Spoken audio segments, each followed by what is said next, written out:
Maz, I think Jermaine has a problem with us right out of the chute. Yeah, I do. I'm shocked. Yeah, I do. I got a big problem.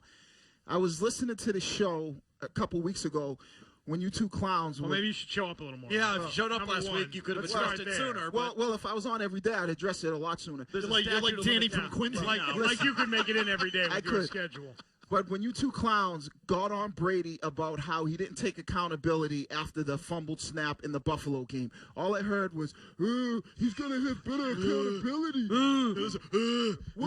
What kind of leader is he if he's not going to say, well, I'm the one who messed up? And Brady's always been the guy who says, you know, we win as a team, we lose as a team, we do this, we need to get better, we. And I heard you two clowns rip into him. And then I'm watching the game, the Jets game, and, you know, he kind of blows a gasket a little bit and gets frustrated. And then next day he comes out to the podium and says, you know what, I got to conduct myself better. I really think I was wrong for what I did. I got to show better body language, putting him on himself. Did I hear you two clowns say, wow, look at Brady stepping up and being a leader and taking accountability for going out there and saying, you know what, he can't show that type of he can't be that way on the field. I didn't hear you two guys coming to his defense. Well, hold on. Let me finish. Because I notice now that clearly you two have an agenda, okay? Which is what? And that is, I don't know. It's all about the hate. I don't know what it is, but I wanted to jump through the radio and choke both of you because it was why doesn't he take? And I'm like, well, listen, he's a guy that's very passionate. He plays with a lot of emotion, and that's what you're supposed to do after the game. Say, we need to do this, we need to get better in this area, we need to do that. And then if you do have some things on yourself, and granted in this Jets game, he did blow the gasket a little bit, but that's fine. This is the NFL. It's football. This whole coddling, walking guys through and going over there, you sitting down with the thing and say, well, did you guys just what you got to see it? No, this is the NFL. You get paid to catch footballs, and at times you get frustrated. And I was just ticked off that you two didn't say anything about him the next day talking about, you know what, I was wrong. I can't let my emotions get the best of me. I didn't hear none of that. I didn't hear, well, you know, we need to give Brady some credit. Well, you seem to be contradicting yourself. No, I'm not. Because on one hand, you're saying it's okay for him to blow a gasket on the field. So it's fine, so he shouldn't have apologized for anything then. No, but he decided to apologize for that. You need to make up your mind whether it's right or not. I said it. I don't have a problem with the way he acted. That's for me. I don't have a problem. So then you thought him apologizing for it afterwards was unnecessary. No, he didn't have to, but exactly. to make other people happy, that's fine. But for me, as a guy who's been on the sideline, who's blown some gaskets, who's been a part of that, where people have blown gaskets at me, I had no problem with that. But I know there are a lot of clowns out there like yourself, and this one sitting next to me, your co-D right here. Not me. No, this one here, his co-defendant. Would you say our agenda was? Your agenda was to just hate. The hate. Just brush that hate off your shoulders. You know what? It only took you 4 years to figure that out. Yeah, but listen, but I didn't hear. But my point was, congratulations, you graduated. But why didn't you make it a point to talk about him? You know, and this was your opinion where you felt like it was wrong and he shouldn't do that. Why didn't you make it a point to talk about, wow, look at Brady. He's taking accountability for going up there and saying he can't act like this. I didn't hear that, but I heard you two guys saying, well, he needs to take accountability on the fumble. He says that should be on him. Okay, I got you. I don't think he said it as definitively as you're saying it, but it's a fair point. He took some accountability and put a little bit of the blame on himself for the way he carried himself on the field, which, well, I mean, I agree with him. I think he should. I think he should take accountability for that because I thought it was bad form. You don't. No, I don't think it's bad at all. You're a walking contradiction. But No, I just said I didn't think it was bad. Let Anthony get a word in edgewise here, please. Who else is he going to blame? Who else is he going to blame for his childish behavior? No, I'm not saying he's going to blame anybody else. No. But what I'm saying is they're not. It's not apples to apples. The thing in the Buffalo game was a play that was botched between two players, and he wouldn't take responsibility for it. So in that way, he threw his teammate under the bus. No, he didn't throw his teammate under the bus. Sure, he did. He didn't say names. He said we need to. Oh well, what do you think? We need to figure this out. But that's how he's always been. That was a two-man mistake. But if it's not him, it's the other guy. But he's always been that way. When he goes out there and he throws for 400 yards and 4 touchdowns, it's not about what he did. It's about what they did as a team. And he's been like that his whole career. It's what do we need to do to get better? Or how about when he fumbles the ball? What's so wrong with saying that was my bad? But we don't know. We got to go back and look at the film. What did you see?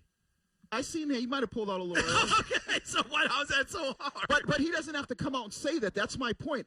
He's not the type of player. So then why you give him credit for coming out and saying it last No, night? I'm not giving him credit or anything like that. I'm just saying you two clowns didn't give him any credit. And I think that's a fair second But guess for on me, your part.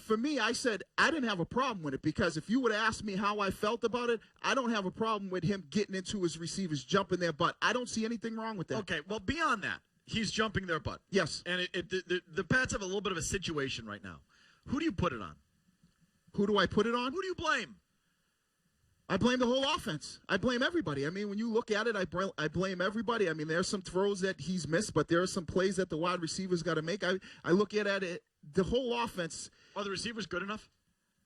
Are the group of receivers they brought in good enough for them to have a good offense? The jury's still out on that one. That's a hard opinion. But I mean, I think they're talented. But have they proven that they could play at the NFL level? No, they haven't proven that they could play consistently at a high level at the NFL level. They haven't proven that. You look at Dobson.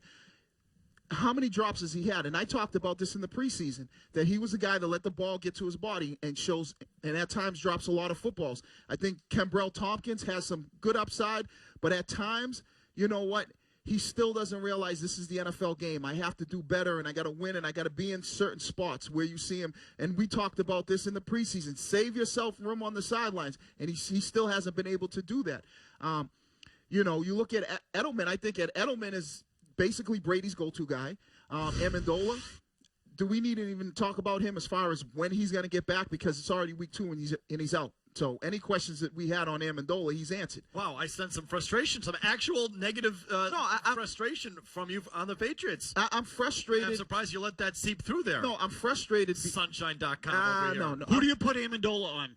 Who do I put Amendola on? Whose fault is he? I mean, I can't say it's anybody's fault. Belichick. How can you say it's Belichick? Because he brought him in. That was his solution to the welcome problem. No, I understand that. But when he brought him in, and we talked about this, he had a dislocated shoulder, a dislocated elbow, and a broken collarbone. Those are fluke injuries that can happen. When you start getting these soft tissue like groins and hamstrings, I had a hamstring issue before, and you start talking about those soft tissue injuries, and you're a guy who moves in space and needs his groin and his hips, that becomes a problem. That's when you're injury prone. And we didn't see any of this before he got here, but now we're seeing this. See, I put 60. The predicament they're in is the question you asked. Who do you put that on? Yeah, I mean, why wouldn't you? 60% on Belichick and upper management, 30% on Brady. For whatever reason, he doesn't cultivate these receivers, and I put 10% on the kids for not catching the freaking ball. But they're only 2 weeks in. Like, they deserve some blame. The kids, don't get me wrong. They got to catch the ball when it's thrown to them.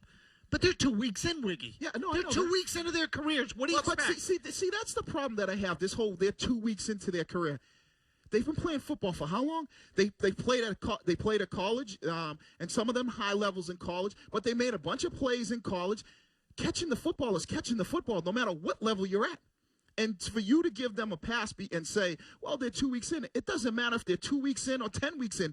You got to catch the football. To me, that's the biggest concern that I have. It's not about sometimes, the mental errors and that kind of thing, because that will come around. But if you don't have the ability to catch the football, what that's going to do, you go out there and drop that first one, you lose all your confidence. So now you're not even thinking about routes. You're not thinking about the coverages or anything else, because you're thinking, please don't throw me the football, because if he throws it to me and I drop it again. Well, Dobson solved that one. He didn't even look for it. So he'll just whistle right by his ear as he's looking into the cheerleading formation. Of course, it's on the guys for dropping the ball. And the answer to this question we won't know till later on. But are they just not good players? I mean, it certainly wouldn't be the first group of poor receivers that they've brought in through the draft. They've had trouble at that position. Time will tell whether they're any good. If these guys turned into, Taylor Price and Brandon Tate and Chad Jackson, then we look back and say, well, this is just what they are. They just suck.